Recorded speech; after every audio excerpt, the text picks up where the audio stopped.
Hey guys, another day. Can't say another dollar. Couple hurt feelings maybe. Anyway, we're here. We are turning over some dirt on a field that we silaged this year. We are going to be seeding some fall triticale seed for a silage crop next year.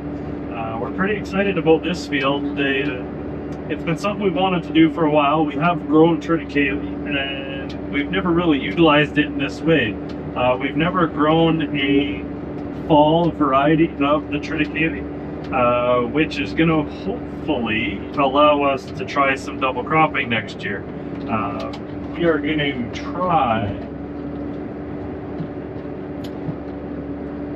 try and grow this triticale in the fall. Well, plant it in the fall so it grows early in the spring, and when we harvest it in late spring, early summer, we are going to try our hand at doing some double cropping. So we are going to be seeding most likely a silage variety of alfalfa into this field. So the second we silage this crop, we are going to hopefully get in here with the drill. Well, after we pulled all the bales or silage off, we're going to come in and fire up the drill and get some alfalfa seeded into here. Pretty excited to try it. We need to be trying to do more on our fields to try and make more money. We live in a very short growing season, like we've already said, but we need to try and do more in those 90 days. So by getting this seeded here in the fall, it's September now, and it's going to be seeded, it's going to germinate, it's going to come up in the fall, and hopefully by late June, early July, we have it harvested of 2024, and we have new alfalfa in the ground. And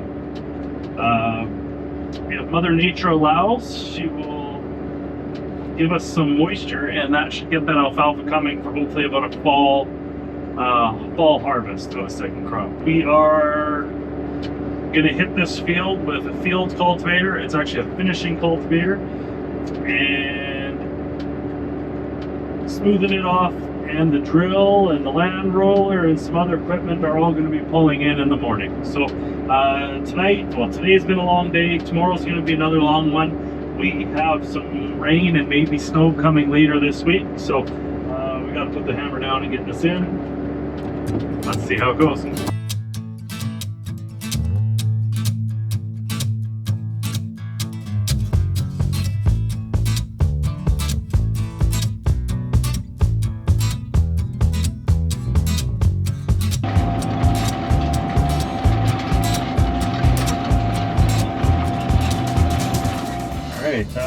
Might as well get out and see how good a job we're doing here. We are trying to go really only 3 or 4 inches deep with this cultivating.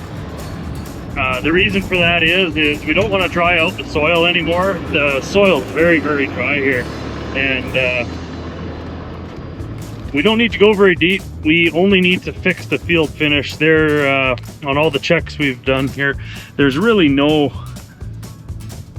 surface water in the first 5 inches anyway, so just to make sure no hydraulic cylinders relaxed, and changed our depth on us. Obviously this cultivator is a little older here. We do not have some of the fancy depth control options tied into our GPS system, but looks good here. Maybe 3 inches, 3.5 at most.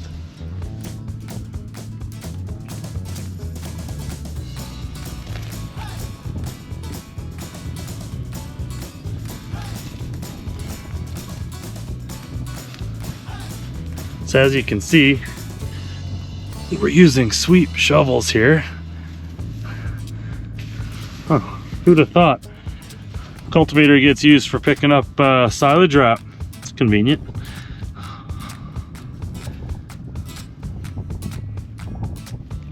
Yeah, I don't need to measure it. Yeah, we're probably 3 1/4, 3 at most. So it's doing a really nice job of incorporating that last bit of trash that's left after harvesting that oat silage. Oh, let's get out of this wind.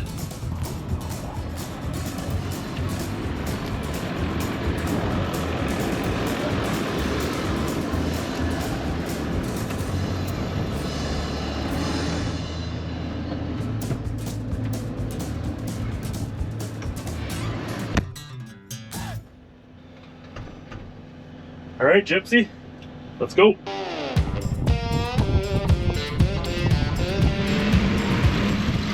Don't want to sound like a world record, but I've been dreaming of it for a long time to be able to try and do this in our area. And with our short growing season, we're going to be playing with a few different varieties of crop, like this Triticale and some silage variations of alfalfa from North Star Seed. And hopefully we can pull off some double cropping. If we can pull this off, you know, we're going to be able to make a few more dollars per acre. You know, land prices are high. Rent is high. You know, it costs a lot of money to run this equipment and to rent land and just to farm in general. So anyway, we can maybe decide or try to find a new revenue or expand a revenue stream. We need to do it because someone once told me the definition of insanity is doing the same thing over and over again and expecting a different result. We are starting to feel that way when it comes to putting up dry hay in our business. Yes, there's lots of different ways to put up dry hay and tailor that to different types of livestock markets, whether it's large square bales, mid-sized squares, small squares. There's a few variations there, but we need to be able to do more. We are going to be very dependent in order to pull this off on Mother Nature. She is going to have to give us some rain. We are in a drought here, and it's been very dry this year, but you know what, if this works, if this Triticale gets a decent growth next year and we get some early summer rain, this hopefully what we're going to plant here is a silage variety of alfalfa, and we may get a chance at a second crop. So we have to try it. We have to sometimes experiment and do more. We're pretty excited to do this because the alfalfa as a silage variety is going to be putting quite a bit of nitrogen into this soil.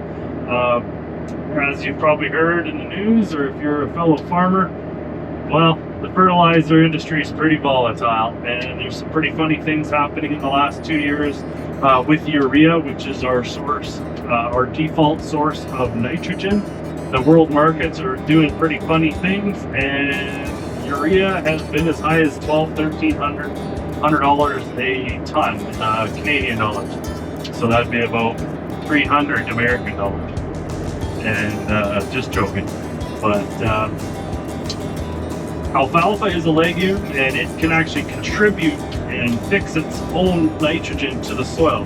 Please let us know if this is the type you want, the type of stuff you want to see. I realize it may not be as unorthodox for other people, but for us, this is the first time doing this.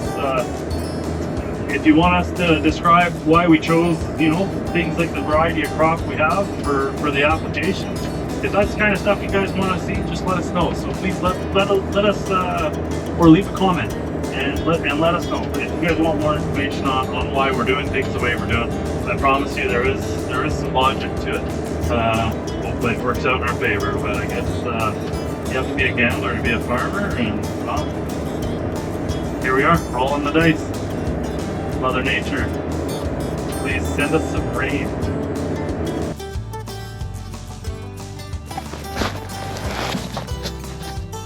Oh, are you guys okay? Sorry for the wild ride. I guess I'm a little new to this YouTube thing. Don't ever use a GoPro magnet mount, I guess. Hopefully this thing still works. Good morning, YouTube. Like we talked about in last night's video or yesterday's video, we're just finishing up cultivating. We're just making the second pass here on these headlands of this field, but check out this view. There's nothing wrong with a morning office like this.